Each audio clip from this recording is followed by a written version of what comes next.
the nation is progressing rapidly under your leadership. Will you please tell us about your major achievements? That's truly inspiring. The people really admire your dedication. What keeps you moving?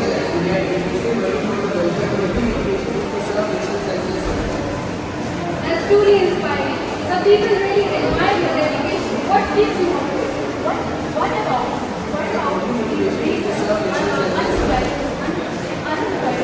next people? Thank you so much for your enthusiasm, but limited time.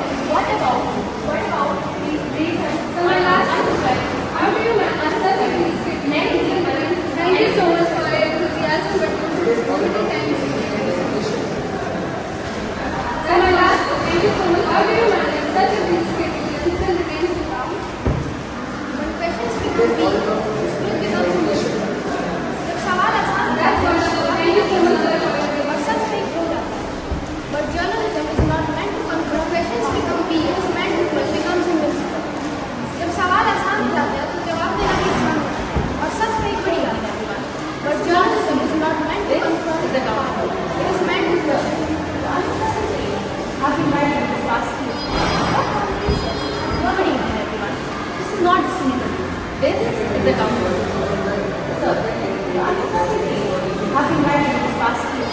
What people don't need just policies. They need results.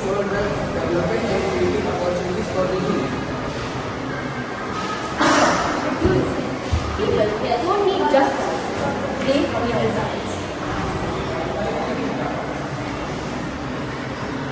I have a question. There have been allegations about misuse of public power. How do you respond to that? I have a question. There have been allegations about misuse of power. How do you respond to that? Will you allow us to do an independent investigation? In that case, sir, will you allow us to do an independent investigation? AQI has been rising rapidly in many cities. Pollution is affecting the health of children as well as elderly. One more question, sir. Has the government AQI has been rising rapidly in many cities. Pollution is affecting the health of children as well as elderly. How has the government taken any immediate steps to control the environmental damage? Awareness is not about enough.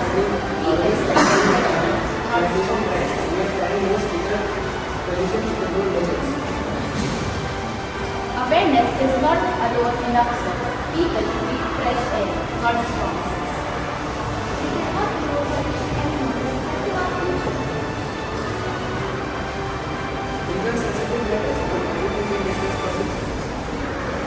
With my time of but silence is dangerous. This is not just a meeting. It is the voice of the silence. It is the silence is dangerous. It is the watchdog of democracy. It is the third eye. Freedom of press is not just a meeting. It is a necessity. It is the voice of the voice. Freedom Day. That is the mirror of society. It is the watchdog of democracy. Not silence. It is the third eye. Freedom of press is not just a meeting. माननीय शिक्षकगण और यहाँ उपस्थित सभी मेरे भविष्य निर्माता साथियों, आप सभी को मेरा सादर नमस्कार। साथियों, आज ये पत्रकारिता यानी मीडिया किस ओर जा रही है? सबसे पहले तो एक बात समझते हैं कि मीडिया है क्या।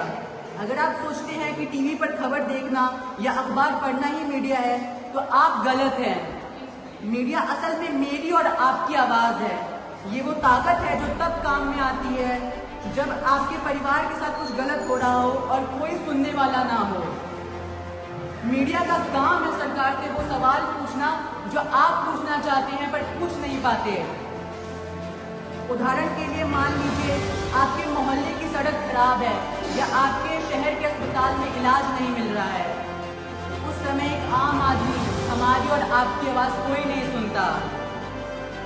उस समय ये मीडिया ही वो जरिया बनता है जो सत्ता में बैठे लोगों की नींद उड़ा देता है। वह उन्हें मजबूर करता है कि वो आपके और आपके परिवार के लिए काम करे। एक और उदाहरण लेते हैं, जब एक गरीब किसान की फसल बर्बाद होती है तब ये सरकारें आंख बंद करके सो रही होती हैं। तब वह मीडिया ही है जो उसे आंकड़ा बनने से बचाकर एक इंसान की पीड़ा के रूप में दिखाता है। जब आपके शहर की हवा जहरीली होती है तभी इन बड़े बड़े उद्योगपतियों और सरकारी बाबुओं को कोई फर्क नहीं पड़ता। तब वह मीडिया ही वो हथियार है जो आपके और आपके परिवार के हक के लिए सत्ताधारी सरकार से जवाब मांगता है। दोस्तों, अब उस कड़वे नमस्कार, मैं हूँ आपकी समाचार वाचिका। प्रस्तुत है वर्ल्ड प्रेस फ्रीडम डे के अवसर पर एक विशेष रिपोर्ट। प्रतिवर्ष 3 मई को विश्व प्रेस स्वतंत्रता दिवस मनाया जाता है। यह दिन हमें प्रेस की स्वतंत्रता, अभिव्यक्ति की आजादी और निष्पक्ष पत्रकारिता के महत्व को याद दिलाता है। समय के साथ मीडिया का स्वरूप तेजी से बदलता है। एक समय था जब समाचार का प्रमुख माध्यम केवल समाचार पत्र, रेडियो और दूरदर्शन होते थे। लोग सुबह अखबार पढ़कर और शाम को रेडियो या टीवी सुनकर देश दुनिया की जानकारी प्राप्त करते थे। लेकिन तत्कालीन क्रांति और इंटरनेट के विस्तार से मीडिया की दुनिया पूरी तरह से बदल गई है। आज digital media, social media, online news portal, podcast और मोबाइल पत्रकारिता ने सूचना के प्रसार को तेज, व्यापक और त्वरित कर दिया है। अब खबरें कुछ ही सेकंड में दुनिया के किसी भी कोने तक पहुंच जाती है। फेसबुक, यूट्यूब, एक्स और इंस्टाग्राम जैसे प्लेटफॉर्म अब आम नागरिकों के बीच सूचना साझा करने का अवसर देते हैं।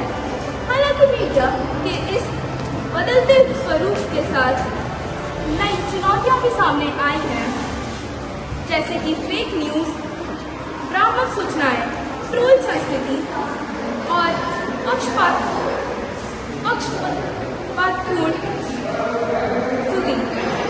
ऐसे समय में जिम्मेदार पत्रकारिता, तथ्य जांच और नैतिक मूल्यों का आवश्यक पालन करना अधिक बढ़ गया है। ये तो स्वयं अकबर इलाहाबादी ने कहा था, खींचो न कमालों को, न तलवार निकालो, जब तो मुकाबिल हो तो अखबार निकालो। स्वतंत्र प्रेस, जागरूक समाज और सशक्त लोकतंत्र की आधारशिला है। धन्यवाद। आप सभी को मेरा नमस्कार। मैं आज आप सबके सामने मीडिया के ऊपर कुछ कहने आई हूँ। सोचिए, अगर आज एक दिन के लिए मीडिया जैसे कि टेलीविजन और अखबार बंद हो जाए, क्या आपको लगता है कि वह की आवाज़ दुनिया तक पहुँचा पाएंगे? शायद नहीं। मीडिया हमारे हाथों में ही ना है, जैसे कि हमारा स्मार्टफोन, और हर एक कोई रिपोर्टर है जिसके पास स्मार्टफोन है, क्योंकि इसकी मदद से हम अपनी परेशानियाँ दुनिया तक पहुँचा सकते हैं। सूचना ही लोकतंत्र की मुद्रा है, लेकिन इस शब्द के साथ खतरे भी हैं। हमारे पास इतनी सूचनाएं हैं, क्या हम इसे बता सकते हैं कि क्या सच है और क्या झूठ? ब्रेकिंग न्यूज़ के दौर में हम तथ्यों को नहीं भूल जाते। राजनीति और धर्मों के घेर में हम ये भूल जाते हैं कि हमारे अपने देश में क्या चल रहा है। जैसे कि भारत में कई क्षेत्रों में परेशानियां चल रही हैं, लेकिन उन्हें मेन स्ट्रीम न्यूज़ चैनल पर नहीं बताया जा रहा है। मगर शुक्रिया इंटरनेट, सोशल मीडिया का, जिससे ये बातें हम तक पहुँच पाई। यहाँ तक कि महात्मा गांधी ने भी कहा है, देश प्रजातंत्र का चौथा स्तंभ है। यह निश्चय ही शक्ति है और इसका दुरुपयोग एक अपराध है। जैसा कि आप सब जानते हैं, मीडिया लोकतंत्र का स्तंभ चौथे नंबर पे। इसका कार्य जनता का सत्य, निष्पक्ष और संतुलित जानकारी पहुंचाना है। लेकिन जब मीडिया किसी चीज़ विशेष विचारधारा, जातिवादी या स्वास्थ्य में प्रवृत्त होकर पक्षपात हो जाता है, तो यह एक लोकतंत्र की जड़ों को कमजोर करने लगता है। यदि मीडिया सत्य के स्थान पर प्रचार का माध्यम बन जाए तो लोकतंत्र का मूल उद्देश्य जनहित और प्रभावित होता है। चुनावी निर्णय और सामाजिक दृष्टिकोण भी इससे नहीं समाधान भी बन सकता है, यदि वह निष्पक्ष और नैतिक जिम्मेदारी को समझे। के बारे में प्रस्तुत करने आया हूँ।